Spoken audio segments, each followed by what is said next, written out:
This is the Average to Savage podcast with Paul Guarino. Everyone and anyone, athletes, celebs, and much more. What's up, everybody? Welcome back to another episode of the Average Savage podcast. Our special guest today is Dylan Sadiq.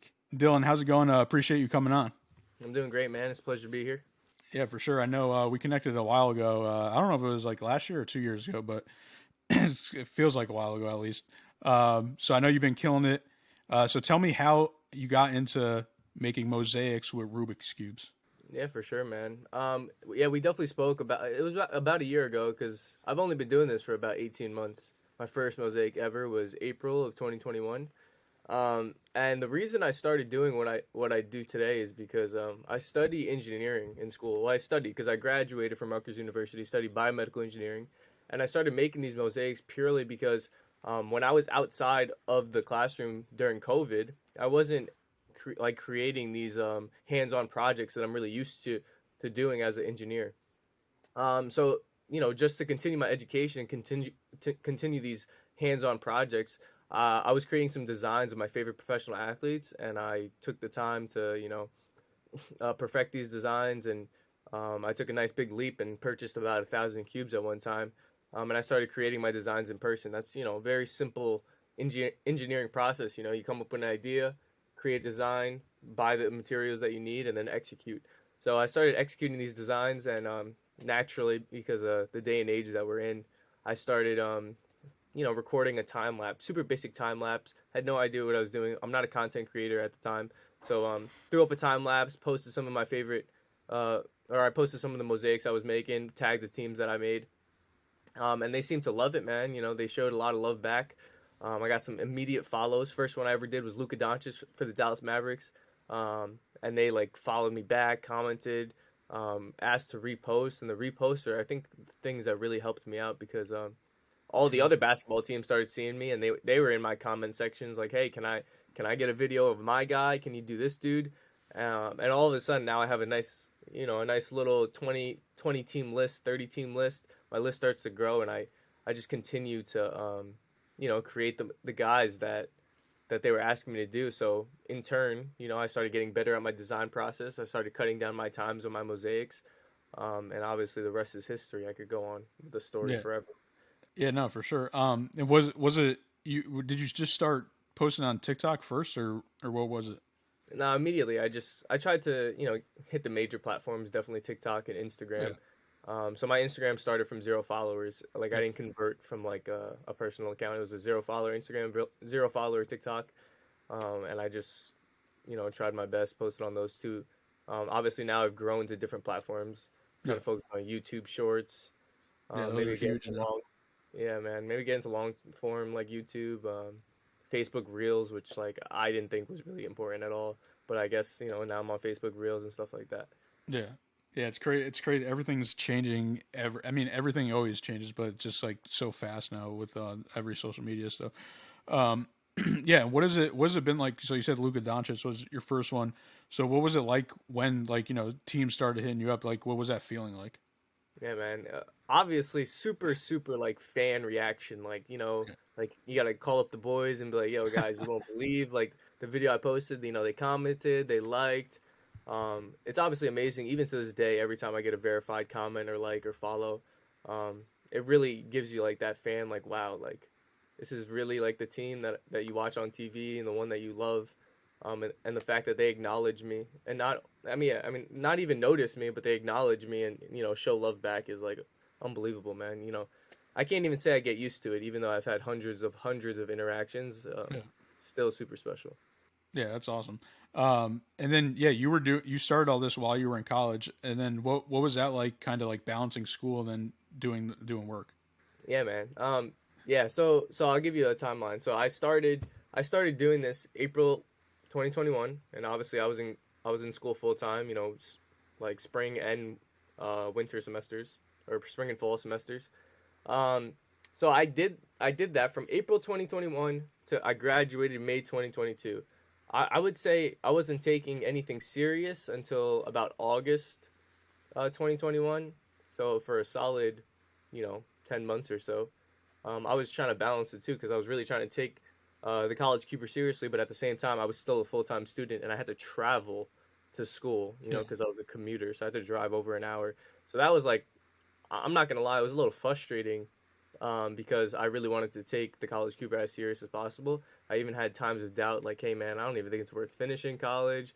Mhm. But I only had a couple months left, and Yeah. you know, people talked me into like, hey, you might as well just finish if you come this far. So it was a little bit frustrating, definitely really difficult. Every time I was in class, um, I did kind of feel like, hey, I should be making a mosaic right now. But at the end of the day, it's a great backup plan that I have in my back pocket that I may end up using in the future. I don't really know, but it's good to have. Yeah, for sure. No, I definitely feel you. I mean, I'm sure it'd be a whole different story if you were like a freshman or a sophomore in college, and probably would have just like stopped. But yeah, definitely, it was definitely worth going. And yeah, like you said, you'll you always have that degree. And yeah, you have an engineering degree. That's yeah, that's a good one. um, yeah. So overall, how did you and you've been an entrepreneur, right? Because I believe you had some kind of like car washing business, wasn't it? Yeah. I was a aspiring entrepreneur Yeah. before. You know, my older brother owns a car leasing company. Hmm. So we do luxury rentals, and we obviously help people buy and sell cars and stuff like that. So I got everything that I know in terms of business from my older brother. He's like 27 years old. Hmm. And all throughout high school and college, I was a very close hand help with his business, and I saw it grow from nothing to what it is today. Um, so I kind of had the business mindset and stuff like that all throughout my educational career, like my academic career. Hmm. So my first attempt at making my own, or I've actually had a couple like small businesses. Like for example, in high school, I sold sweatshirts. Okay. Yeah, like that was like I was only like 15 years old, and I like created a design of like an alternate like school logo, and I posted it up on social media, and I was like, hey, if anyone wants one of these shirts, or these sweatshirts, I can make t-shirts, hoodies, anything. Let me know and I'll make them. And I think the really cool thing that the people liked about it at the time is I was putting people's names on the sleeve. So I was throwing up every sweatshirt's custom, I'll Yeah. throw your name up on the sleeve. If you want one, let me know. And I sold like 80 sweatshirts in like my first round. So that was like my first small business or whatever. But the actual business that I started, I invested a lot of money into. Um, and it was around this, it was very right before the College Cuber. I started the College Cleaners. The College Cleaners is a pressure washing company that I did. And this was I think, March of 2021. So like literally like right before the college, like I was doing college cleaners and Cuber at the same time. Yeah. Um, yeah, I started a pressure washing company, bought a truck, wrapped it, bought tons of professional equipment, and I was pressure washing homes. And the reason I did that is because the summer prior, I was doing it with like a car pressure washer, and Hmm. I was offering people in my town like, hey, if anyone wants to pressure wash their house, I have this little pressure washer, and I'll come do it for super super cheap for you guys, just to test the market and stuff like that. And I started doing really well, and I was making much more than I would at like any type of like part time job that I was doing. So I was pressure washing homes with a little pressure washer. The next summer, I came back, got a whole nice pressure washer, a truck, and everything. Took it way more serious, and I was doing well. But then I was still making mosaics just like for fun. Like I said, I wasn't planning on making it into a business. It was kind of just for fun Hmm. to continue my academic education.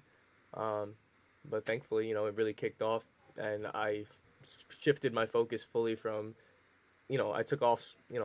I didn't focus on school too much. I didn't focus on pressure washing too much. 110% into the college cuber, and it's been paying off. Do you still have that wrap truck? Yeah, man, it's actually embarrassing. I drive around. Yeah, I drive around to all my college cuber events. Pull up in a pressure washing van. Oh, you just gotta get it rewrapped.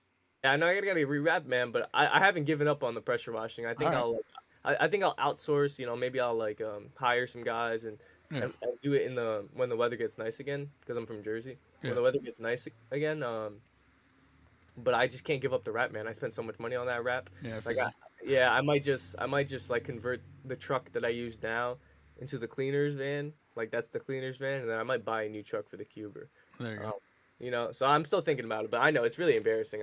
I just don't want to jump the gun too fast because then I'm probably gonna need to rewrap for the cleaners again, and then Yeah. I'm gonna be like, bro, I just like wasted so much Or money. or just get a regular truck without nothing on it. Or just get one of those little ones where it's like removable. Yeah.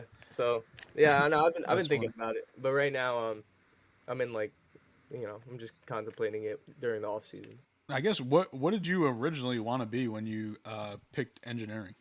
Yeah. So the form of engineering that I studied is biomedical engineering. Biomedical engineering is like basically in engineering that focuses on like devices in the medical field. So for example, like pacemakers in the heart, but any type of medical device that helps people, I would engineer or design or sell or any type of sort of thing with medical devices. However, the one that I chose to focus on is prosthetic engineering. I wanted to be a prosthetic engineer, man. I wanted to help design like arms and legs for people that have disabilities and really like I feel like that's just an area where I can step in and change somebody's life for the better that nobody else can do. So that's really what I was trying to do. And I would still do it to this day. I have the degree, and maybe I'll apply for jobs in the future. But I'm having too much fun right now to do something like that. Yeah, I'll let my classmates could pick up on that work. yeah, yeah, for sure. That's dope. Um, and then what is like? So how did you like? I guess so. From graduation in May, what like? So then you went full time like cubing. How did that process go? And like, what have you been doing? Yeah, man. Going full time cubing has been like the absolute best thing I've ever done. I'm super super happy, and my business has flourished like month over month ever since May. Um, I would just say like the only physical literal thing that I did is I just don't do anything else beside college cuber. Like every waking moment of the day is like, all right, how do I progress the business? What can I do to do better? How do I make this more efficient? Um, like on the daily, I take phone calls. I create artwork as much as I can. I started focusing on my content more. I hired a social media manager, so now I have like a little bit of a team that backs me just a little bit. I have like a social media manager and I have an assistant. Um, so that's my little team. I actually just like signed a lease for a studio space like literally earlier today. So, Nice, I'm trying to take congrats. it more. Thank you, man. I appreciate that. That's like super exciting for me. Like I'm gonna have a nice little space because I live at my mom's house and I also work at my mom's house, which is like not the best thing, especially when I'm working with like these super super large frames and cubes that are super heavy Yeah, and obviously very expensive that I have to be super careful with. yeah. Man, I was working in my basement, and my basement, although it's like nice, I have a little bit of space. My mom be all up in my space sometimes though, but I have my own space, but it's in the basement, and like the doorway is not that large, Hmm. so like sometimes I struggle. I'm like, I can't, or not even sometimes, man. The thing is really heavy, so I have to like angle it through the basement door. And it's just way, way too much. And then I have to walk it down my alleyway into the middle of the street because I don't have a driveway. So Yeah. I just pull up in the middle of the street and I try to like walk it to the van, and it's just not efficient at all. So now I have like a garage space. See, we need some behind the scenes videos of that. Yeah, I know, bro, but I'm definitely not trying to take out the camera while No, that. you gotta get you got people. You said you got some people. Yeah, I do have to have some, but those people are helping me lift this super heavy thing. But yeah, no, it definitely is a funny moment, man. We're struggling. I'm sweating. It's like 9 times out of 10, it's like 2 o'clock in the morning. Yeah. Um, but yeah, man. So I'm trying to avoid that. Get a nice little space for where I could pull my van like right up to where I work. I could work there 24/7, so I could just like Mhm. basically wake up and go to my office now, essentially. So maybe I'll get a more of a work feel compared to I literally sleep and work in the same room, which is like Yeah. it's not healthy. Yeah, I feel you. I feel you on that. That's pretty much what I do too. Um, so yeah, when you put it in the truck, you just lay it down flat? Now I have well I have I have like a cabinet on Okay. one side of my van, Yeah. so I lay it against the cabinet and I strap it Gotcha. down, so it doesn't move at all.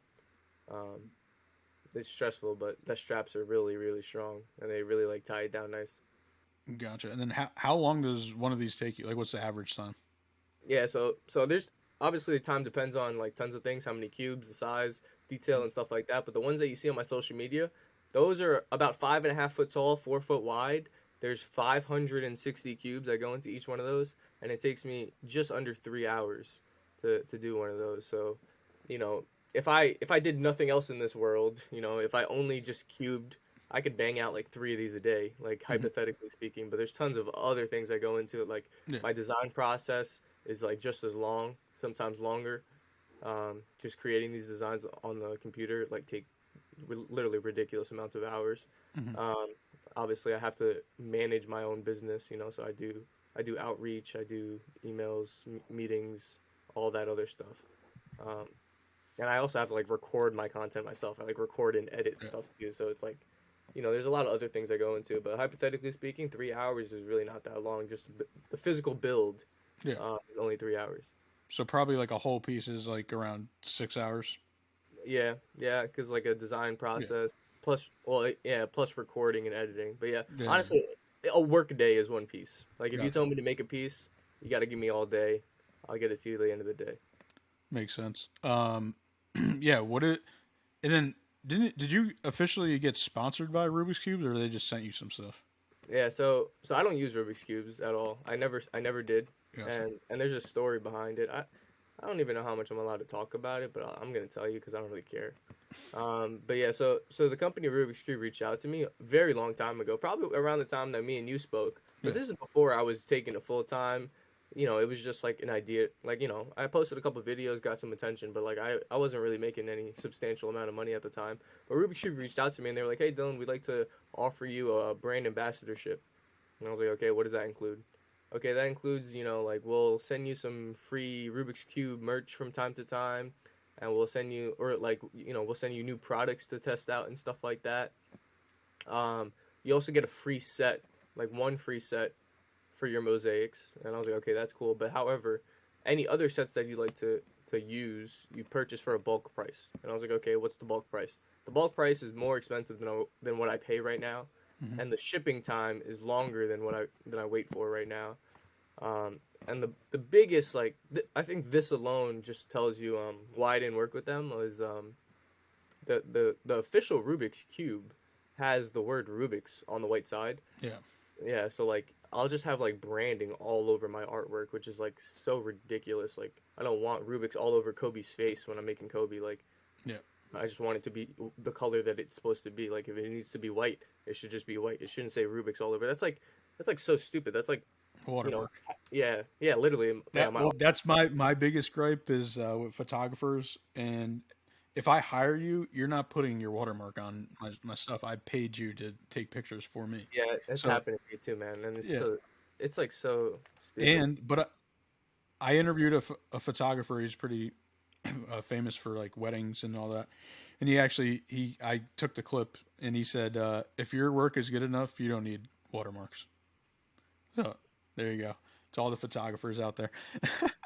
But yeah, that's really dope. And what about like how? I know you did so many, so I don't really want to ask you like your favorite or whatever. But like, what's been like your top, like your like maybe favorite? I think you had some of your favorite teams reach out to you too, right? Yeah, definitely, man. I mean, I've worked with so many teams, like in all different like sports. So I've definitely had that experience. But I'll tell you some of my best in person experiences. Okay. And I guess two of them, or I'll tell you two of them specifically. Number one, like by far number one, is I got hired by the NBA for NBA All Star Weekend in 2022 in Cleveland.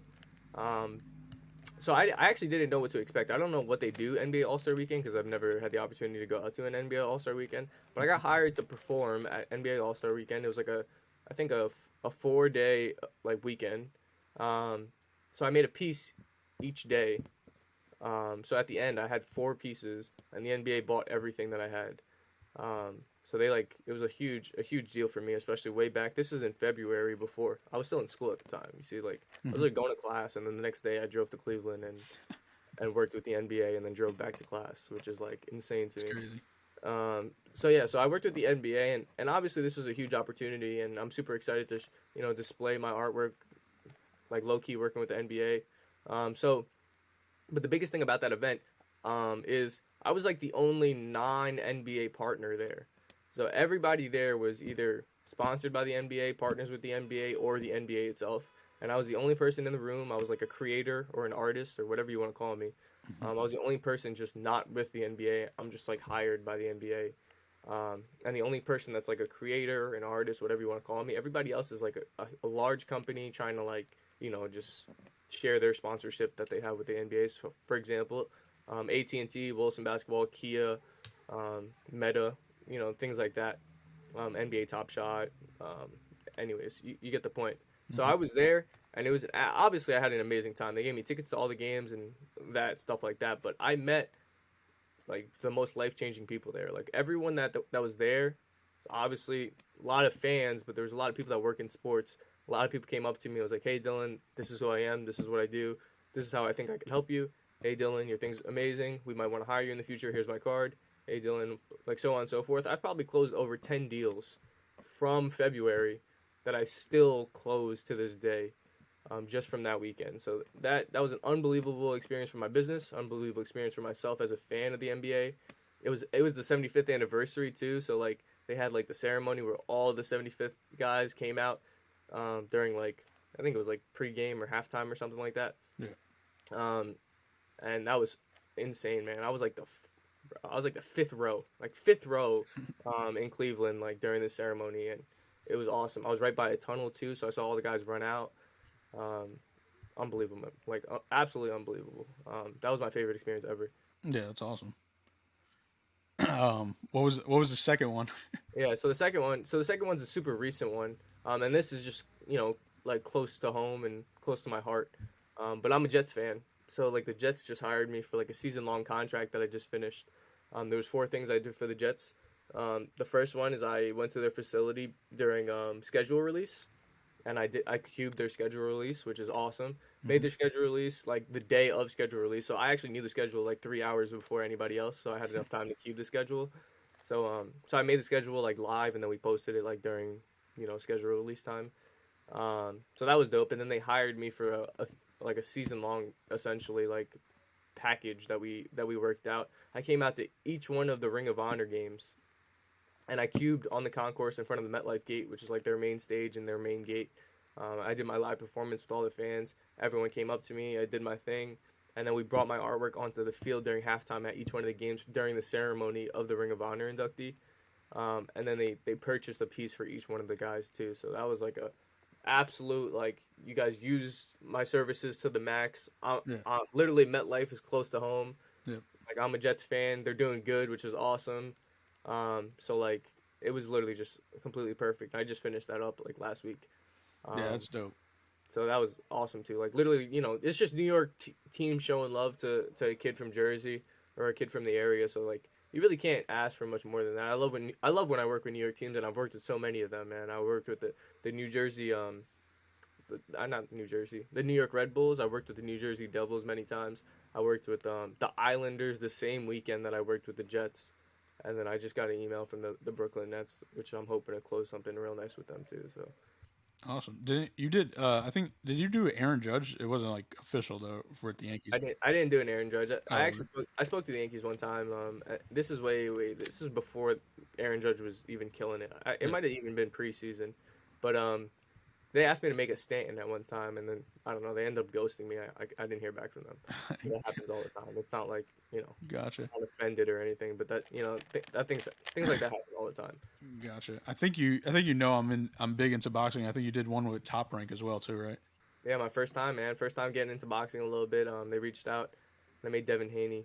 Yeah. That was super dope, and they like gave me tickets to like an event that they had in Newark. Yeah. I think like the Shakur fight. Yeah, Shakur. Yeah. Yeah, Shakur fight. So that was like my first experience in boxing, man. I'm more into like the major like top line sports, like the NFL, NBA, and stuff like that. But I try to dabble into other things. I've done some other things, like I did a F1 guide too. Did Max. That's getting huge. I haven't got into it yet either, but I know it's like crazy. That's what I'm saying. And then, You just hear these things, and yeah. I don't know about them either until you try. But I also saw that you did some European soccer players, which I'm sure those ones went even crazier than the American ones. Bro, those European soccer players do not play, bro. Different. Yeah, they literally don't play. I think it was in November of 2020 or 2021, so like about a year ago. I went on like a soccer like just fest like because Manchester United reached out to me and they asked me to make Ronaldo, or they asked me to make their logo, which I did, and it performed really well. And then they asked me to make Ronaldo, and that thing went stupid, bro. Yeah. It went so crazy. I think it has like 12 million views on their Instagram. So That's crazy. so like everybody saw that, and I got posted on like 433. And I got so many DMs from professional sports teams to make their guys. So then I started like making all these other huge names in sports and getting posted on their accounts too. So I made like Lewandowski, I made Frankie De Jong for Barcelona. I made a couple other like huge names too, and I got posted on all these accounts. I got posted on FC Bayern, um, like all within 1 month. I think my page grew like 5,000 followers on Instagram, which is like pretty impressive for Instagram standards. But Yeah. I was literally going crazy, man, on like in the soccer world, and I would love to get back into the European soccer or like international soccer right now during the World Cup. Yeah. Just posted a Messi video, but these aren't like requests by teams. You know, this is just me shooting my shot. Yeah. Yeah, for sure. Um, what do you, so I know it's kind of backwards, but what, with the process of making it and stuff and then giving it to the people, like, what do you put over, you put like a glass thing over it? Yeah, so I make custom frames to frame my artwork, and there's a really important reason for why I do that compared to like epoxying or gluing them, because you know I can use other methods to keep the cubes together, but I choose to frame my artwork. It's essentially in a shadow box, and a shadow box is you know like a solid wood case with a glass finish in the front. So I make these custom shadow boxes to frame my cubes, and the reason I do that is because it gives me the ability to, if the team ever chooses, you know, for some reason in sports, it's very common. If someone gets injured or traded for an extended period of time, and they're like, "Hey, we don't really want to display this person anymore for whatever reason," you know, or if they get like, you know, blacklisted or something, you know, you know, we don't really want to display this guy anymore. So I'll give you a prime example. The Tennessee Titans, they purchased a Derrick Henry piece, and they were actually super hesitant at first. They were like, you know, Derrick Henry, obviously we love him to death, but do we want to spend this much money on a piece of artwork that, you know, if he gets traded, like that's unfortunate. Like, what are we gonna do with it? Just toss it away? Like, we don't really want to toss it away. So I was like, yeah, you know, it's okay because the cubes are not permanent. You know, it's kind of like a live piece of artwork. If you ever need me, if he gets traded, I'll come back to Nashville. I'll switch up like I'll take the artwork off the wall, take off the back, take out the cubes, and I'll make any other athlete that you want. So my artwork has the ability to be revised infinitely amount of times, which is super awesome compared to any other like artist or painter because you know paint on canvas is super permanent. You'd have to just commission a new piece. Compared to me, you already own the cubes, you already own the frame. You kind of just need me to come spend some time to make a new design for you. So it's super dope, man. Yeah. Yeah, for sure. All right. So who is like your number one guy that you want to do still that you haven't done? That's a good question, man. That's a good question. I do, as of right now, I do usually make by like request only. Yeah. So there are some that I would love to do. Basically, who do you want to hit you up and say, Honestly, I haven't worked with the Yankees yet, man, and all right. I would want to make Judge definitely. I'm a Yankees fan from when I was a kid, like a youngin' at heart, 10 years old. Um, I was a huge Yankee fan, and I love going to Yankee Stadium, and I still go to Yankee Stadium, even though I don't get invited to Yankee Stadium. I'll go everywhere else, but I'll still go to Yankee Stadium. And obviously, you know, AL MVP, Aaron what, Judge. what about any celebrities? Bro, I would love to make celebrities. I haven't played around, or I haven't like at all. I haven't really made celebrities too much. Yeah. They're all athletes, but I would love to make some celebrities. Like obviously, I could see some like movie production companies hitting you up to do it. I think that would be dope. that'd be dope, man. That's later down the road when I dabble into other industries and stuff like that. For sure. But you know, I'd love to make Drake. You know, Drake makes that makes a lot of sense. You know, he's cool with the Raptors and stuff like that. He's still a sports icon. Yeah. But you know, we'll see what happens down the road when maybe I'll take a step out of sports like when it slows down. But right now, like sports is really the place to be for me, and I think that's mostly. I mean, it's still applicable to other areas, but I think it's mostly because of the live entertainment aspect of sports. Yeah. People always want, you know, somebody to wow you, like when you go out to a sporting event, and I think that's really where I fit in. Yeah, definitely. What are some of your future goals?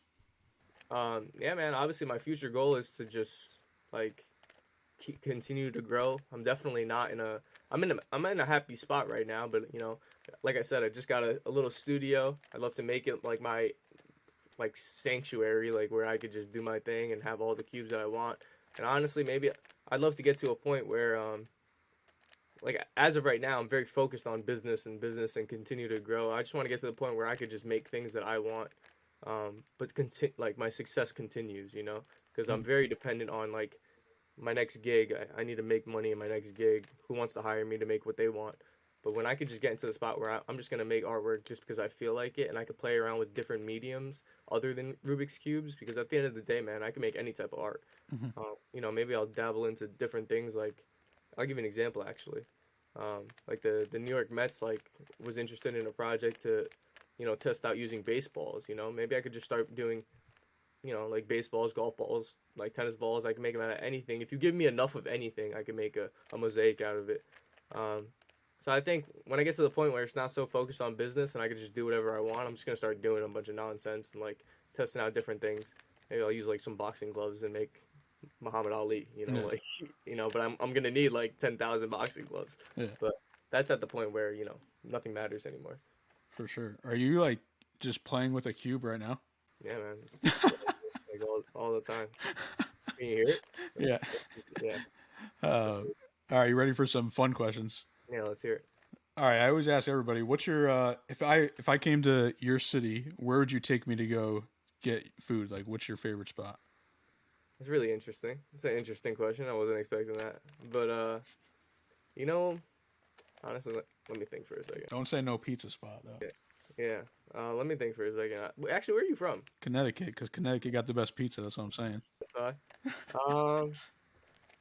You gotta give me a second, man. Let me think. I'm honestly, as you can see, I'm not the biggest food enthusiast by my body build. um, but I think we could go to. You know what? I like dope places that offer experience when you go to eat. So, for example, in New York, they have this place. I'm not sure if you're familiar, but it's called Max Brenner's. Max Brenner's is it's like a chocolate factory restaurant. So they got like big chocolate tubes all over the place, and they serve like ridiculous meals. Like for example, like s'mores pizza and like chocolate burgers, or I don't know if they actually serve that, but I'm just saying, like a bunch of like nonsense. Yeah. Super super dope place in New York City. So I think that'd be a really cool place, man. You just walk in, you're like in a different environment. You're gonna spend some money, but it's gonna be something that you remember for a while. All right, I like that. This is not a fun question. I just forgot to ask you the serious question. But what advice would you give to, I guess, younger entrepreneurs? Yeah, man, I love this question, and I was in a networking event last night, and I answered something similar to this. But basically, I think the most important thing when it comes to business, man, you need to understand in business there's two winning sides. If both sides win, that's a successful business. So I get this feeling a lot as a student or like an aspiring employee that like, hey, I'm really looking for the next person to give me the opportunity, to help them, and I'm begging for like that opportunity. But like in business, you gotta switch your mindset. It's like, hey, I don't want anything from you, but this is what I offer many people, and if you'd like to work together, we could both succeed together. Mhm. So when you really like stop with that begging mindset and you really switch to like, hey, this is how I can help you, and maybe you can help me, and then we could do something together that benefits both of us. That's what a successful business is, and that's the mindset you need to have as an entrepreneur. That no matter how small you are, if you have something that can help somebody, people want to work with you. So don't ever beg for anything. I go out to these networking events all the time. I don't ever ask like, hey, like I really think like you could really do this for me and it'd be great. Like it's kind of just like, hey, this is what I've done for other people. If you feel like you fit in that spot and you want to talk about something, we can. If not, man, it was great to meet you anyways, and I love your story too. So Yeah. that's my advice, bro. All right, I like that. What's your favorite song right now? My favorite song right now, man. Bro, honestly, I won't give you a favorite song right now, but I am a huge A Boogie fan, and I know he just dropped the album. All I've right. been a huge A Boogie fan since I was like, 16, 17 years old, and I've loved all of his music my entire life. He fell off the face of the planet for a long while, and he talks a lot of, crap about this being like his comeback album, or this is gonna change his life or whatever. But we'll see. We'll see. I still gotta listen to it. Maybe I'll find a nice track off of that album. Gotcha. All right, last one. What is something people don't know about you? It's very interesting. Something people don't know about me. I'm making you think today. Yeah, man. Not serious. I don't, bro. I come into a lot of these interviews. I get asked the same questions. So the fact that I was not expecting this is pretty dope. But something people don't know about me, man. Crap. You know, I think something that people try to assume about me and may not know about me. It's not the craziest answer, but I actually can't draw for my life. You know, like I identify as an artist, and people probably assume that since I'm making these very elaborate structures as a piece of art that I can like do some type of drawing or anything like that. But I can't draw for my life. My handwriting though is actually really nice. I got really nice handwriting, but I can't draw. Never had like an artistic background. Um, but hey, man, I'm making it work as an engineer. All right, there we go. Well, I appreciate you coming on, and could you let the listeners know where they can follow you at? Yeah, man, you can follow me on like anywhere you can find content, all platforms: Instagram, TikTok, YouTube, at the College Cuber, man.